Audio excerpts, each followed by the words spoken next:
ಆಕಾಶವಾಣಿ ಪ್ರದೇಶ ಸಮಾಚಾರ ಓದುತ್ತಿರುವವರು ಕುಮಾರಿ ಕೇವಳ. ಮುಖ್ಯಾಂಶಗಳು: ವಿಕಸಿತ ಭಾರತದ ಗುರಿಯೊಂದಿಗೆ ಪ್ರಗತಿ ಪಥದಲ್ಲಿ ದೇಶ ಸಾಗಬೇಕಿದೆ.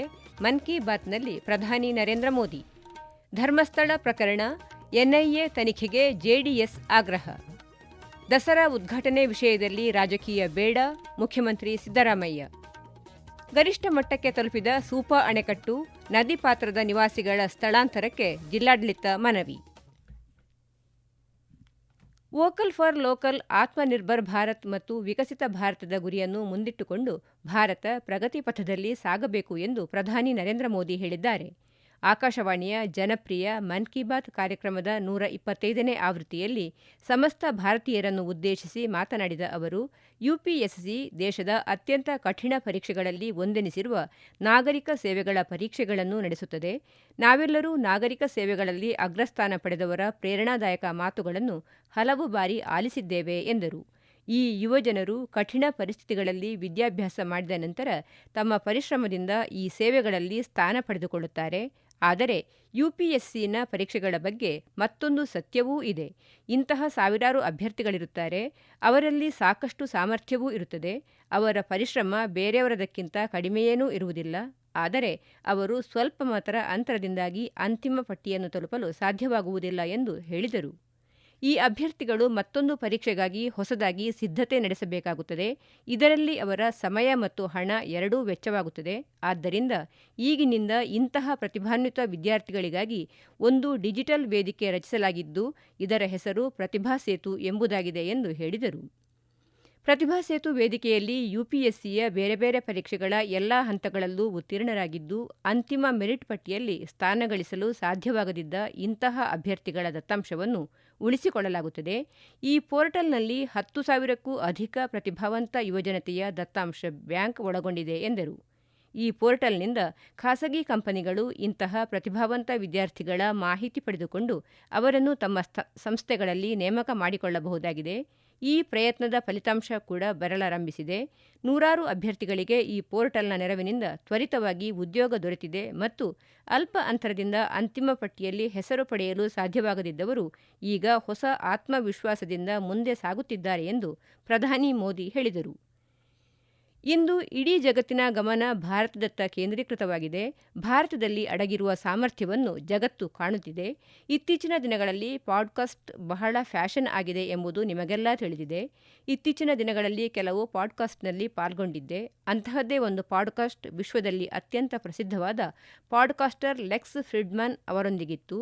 ಆ ಪಾಡ್ಕಾಸ್ಟ್ನಲ್ಲಿ ಅನೇಕ ವಿಷಯಗಳ ಕುರಿತು ಮಾತುಕತೆ ನಡೆಸಲಾಯಿತು ಮತ್ತು ವಿಶ್ವಾದ್ಯಂತ ಜನರು ಅದನ್ನು ಆಲಿಸಿದರು ಎಂದು ತಿಳಿಸಿದರು. ಬಿಹಾರದ ದೇವಕಿ ಅವರು ಸೋಲಾರ್ ಪಂಪ್ನಿಂದ ಗ್ರಾಮದ ಅದೃಷ್ಟವನ್ನೇ ಬದಲಾಯಿಸಿದ್ದಾರೆ. ಮುಜಾಫರ್ಪುರದ ರತನ್ಪುರ ಗ್ರಾಮದ ನಿವಾಸಿ ದೇವಕಿ ಅವರನ್ನು ಜನರು ಈಗ ಪ್ರೀತಿಯಿಂದ ಸೋಲಾರ್ ಸೋದರಿ ಎಂದು ಕರೆಯುತ್ತಾರೆ. ದೇವಕಿ ಅವರ ಜೀವನ ಸುಲಭವೇನೂ ಆಗಿರಲಿಲ್ಲ. ಸಣ್ಣ ವಯಸ್ಸಿನಲ್ಲೇ ವಿವಾಹವಾಗಿತ್ತು. ಸಣ್ಣದೊಂದು ಹೊಲ, 4 ಮಕ್ಕಳ ಜವಾಬ್ದಾರಿ ಮತ್ತು ಭವಿಷ್ಯದ ಯಾವುದೇ ಸ್ಪಷ್ಟ ಚಿತ್ರಣವಿರಲಿಲ್ಲ. ಆದರೆ ಅವರು ಎಂದಿಗೂ ಎದೆಗುಂದಲಿಲ್ಲ. ಅವರು ಒಂದು ಸ್ವಸಹಾಯ ಗುಂಪಿನ ಸಂಪರ್ಕ ಸಾಧಿಸಿದರು ಮತ್ತು ಅಲ್ಲಿಯೇ ಅವರಿಗೆ ಸೋಲಾರ್ ಪಂಪ್ನ ಬಗ್ಗೆ ಮಾಹಿತಿ ದೊರೆಯಿತು. ಅವರು ಸೋಲಾರ್ ಪಂಪ್ಗಾಗಿ ಪ್ರಯತ್ನ ಆರಂಭಿಸಿದರು ಮತ್ತು ಅದರಲ್ಲಿ ಯಶಸ್ವಿಯಾದರು ಎಂದು ಪ್ರಧಾನಿ ನರೇಂದ್ರ ಮೋದಿ ವಿವರಿಸಿದರು. मुजफ्फरपुर के रतनपुरा गांव के रहने वाली देवकी जी को लोग अब प्यार से सोलर दीदी कहते हैं। उनका जीवन आसान नहीं था, लेकिन उनका हौसला कभी टूटा नहीं। वो एक सेल्फ हेल्प ग्रुप से जुड़ी और वहीं उन्हें सोलर पंप के बारे में जानकारी मिली। उन्होंने सोलर पंप के लिए प्रयास शुरू किए और उसमें सफल भी रही। सोलर दीदी के सोलर पंप ने इसके बाद जैसे गांव की तस्वीर ही बदल दी। जहां पहले कुछ एकड़ में जमीन की सिंचाई हो पाती थी, अब सोलर दीदी के सोलर पंप से 40 एकड़ से ज्यादा क्षेत्र में पानी पहुंच रहा है. ಸೆಪ್ಟೆಂಬರ್ 15ರಂದು ಭಾರತದ ಮಹಾನ್ ಎಂಜಿನಿಯರ್ ಮೋಕ್ಷಗುಂಡಂ ವಿಶ್ವೇಶ್ವರಯ್ಯನವರ ಜನ್ಮದಿನವಾಗಿದೆ. ನಾವು ಈ ದಿನವನ್ನು ಅಭಿಯಂತರರ ದಿನವನ್ನಾಗಿ ಆಚರಿಸುತ್ತೇವೆ. ಎಂಜಿನಿಯರ್ ಕೇವಲ ಯಂತ್ರವನ್ನು ತಯಾರಿಸುವುದಿಲ್ಲ, ಅವರು ಕನಸುಗಳನ್ನು ನನಸಾಗಿ ಬದಲಾಯಿಸುವ ಶ್ರಮಯೋಗಿಗಳಾಗಿರುತ್ತಾರೆ. ಭಾರತದ ಪ್ರತಿಯೊಬ್ಬ ಎಂಜಿನಿಯರ್ಗೂ ಕೃತಜ್ಞತೆ ಅರ್ಪಿಸುತ್ತೇನೆ ಮತ್ತು ಅವರಿಗೆ ಶುಭಾಶಯಗಳನ್ನು ಕೋರುತ್ತೇನೆ ಎಂದು ಅವರು ಹೇಳಿದರು. ಈ ತಿಂಗಳಾರಂಭದಲ್ಲಿ ಕೆನಡಾದಲ್ಲಿ ಮಿಸಿಸಾಗದಲ್ಲಿ ಭಗವಾನ್ ಶ್ರೀರಾಮನ 51 ಅಡಿ ಪ್ರತಿಮೆಯನ್ನು ಅನಾವರಣಗೊಳಿಸಲಾಯಿತು. ಅಲ್ಲದೆ ಈ ತಿಂಗಳು ರಷ್ಯಾದ ವ್ಲಾಡಿವೊಸ್ಟಾಕ್ನಲ್ಲಿ ಒಂದು ವಿಶಿಷ್ಟ ಪ್ರದರ್ಶನವನ್ನು ನಡೆಸಲಾಯಿತು. ರಾಮಾಯಣದ ವಿವಿಧ ವಿಷಯಗಳ ಕುರಿತು ರಷ್ಯಾದ ಮಕ್ಕಳು ಮಾಡಿದ ವರ್ಣಚಿತ್ರಗಳನ್ನು ಸಹ ಇದರಲ್ಲಿ ಪ್ರದರ್ಶಿಸಲಾಯಿತು.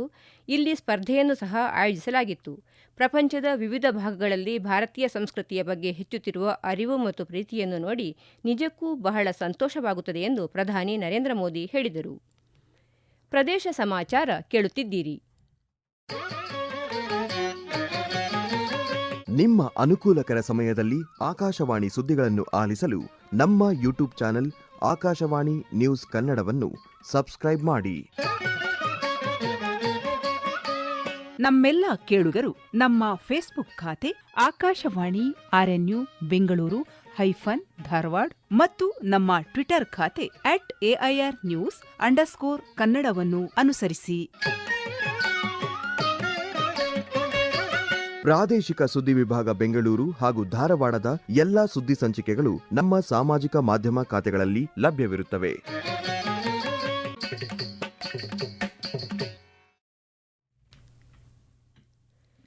ಧರ್ಮಸ್ಥಳದ ವಿರುದ್ಧ ನಡೆಯುತ್ತಿರುವ ಷಡ್ಯಂತ್ರದ ಪ್ರಕರಣವನ್ನು ಎನ್ಐಎ ತನಿಖೆಗೆ ವಹಿಸಬೇಕು ಎಂದು ಜೆಡಿಎಸ್ ಯುವ ಘಟಕದ ರಾಜ್ಯಾಧ್ಯಕ್ಷ ನಿಖಿಲ್ ಕುಮಾರಸ್ವಾಮಿ ಆಗ್ರಹಿಸಿದ್ದಾರೆ.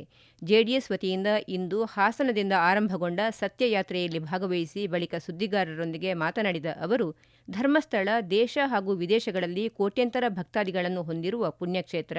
ಇದರ ಬಗ್ಗೆ ಇತ್ತೀಚಿನ ದಿನಗಳಲ್ಲಿ ಅಪಪ್ರಚಾರ ಹಾಗೂ ಷಡ್ಯಂತ್ರಗಳು ನಡೆಯುತ್ತಿವೆ. ಇದರ ಬಗ್ಗೆ ಸಮಗ್ರ ತನಿಖೆಯಾಗಬೇಕು ಎಂದು ಒತ್ತಾಯಿಸಿದರು. ಧರ್ಮಸ್ಥಳದ ವಿರುದ್ಧ ನಡೆಯುತ್ತಿರುವ ಷಡ್ಯಂತ್ರಕ್ಕೆ ವಿದೇಶಿ ಬಂಡವಾಳ ಬರುತ್ತಿದೆ ಎಂಬ ಬಗ್ಗೆ ಹಲವರ ಅನುಮಾನ ಇದೆ. ಇದರ ಬಗ್ಗೆಯೂ ತನಿಖೆಯಾಗಬೇಕು. ಅಲ್ಲದೆ ತಲೆಬುರುಡೆ ತಂದ ಆರೋಪಿ ಹಾಗೂ ಕೆಲ ಯೂಟ್ಯೂಬ್ ಚಾನೆಲ್ಗಳ ಮಾಲೀಕರ ತನಿಖೆಯೂ ಆಗಬೇಕು ಎಂದು ಅವರು ಆಗ್ರಹಿಸಿದರು. ಧರ್ಮದ ಪರವಾಗಿ ನಿಂತು ಸತ್ಯ ಗೆಲ್ಲಿಸುವ ಉದ್ದೇಶದಿಂದ ಈ ಸತ್ಯಯಾತ್ರೆ ಹಮ್ಮಿಕೊಳ್ಳಲಾಗಿದೆ. ಇದರಲ್ಲಿ ಯಾವುದೇ ರಾಜಕೀಯ ಉದ್ದೇಶ ಇಲ್ಲ. ಧರ್ಮಸ್ಥಳದ ಧರ್ಮರಕ್ಷಣೆ ಹಾಗೂ ವೀರೇಂದ್ರ ಹೆಗ್ಗಡೆ ಅವರ ಕುಟುಂಬಕ್ಕೆ ಬೆಂಬಲ ಸೂಚಿಸಲು ಈ ಯಾತ್ರೆ ಹಮ್ಮಿಕೊಳ್ಳಲಾಗಿದೆ ಎಂದು ನಿಖಿಲ್ ಕುಮಾರಸ್ವಾಮಿ ಹೇಳಿದರು.